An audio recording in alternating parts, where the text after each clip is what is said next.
Hi, I'm Barrios, and today I'm going to be presenting some current work that I've done comparing using different surface site densities and oxidation models applied to carbon composites in hypersonic environments. So it's important to understand the oxidation process that happens on the ablative heat shields that are commonly used on hypersonic vehicles like reentry probes. These surface oxidation models rely on the reactive site density on the surface. However, obtaining these site densities is not a particularly trivial task. And so the current aim of what we're looking at is the effect of changing the site density definition in the chemistry models and seeing the effects it has on the heat flux to the surface.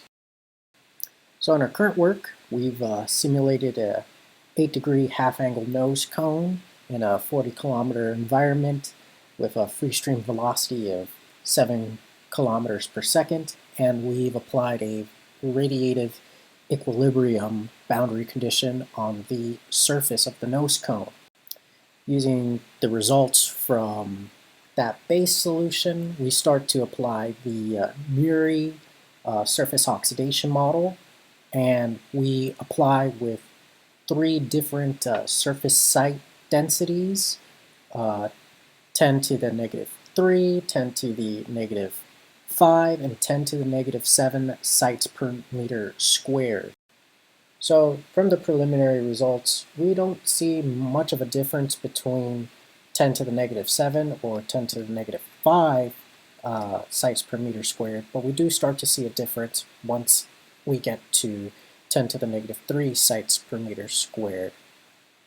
You could see some differences between the mass fractions along the surface for sure and in the flow, and you could see small differences between the surface temperature and the heat flux as well along the surface.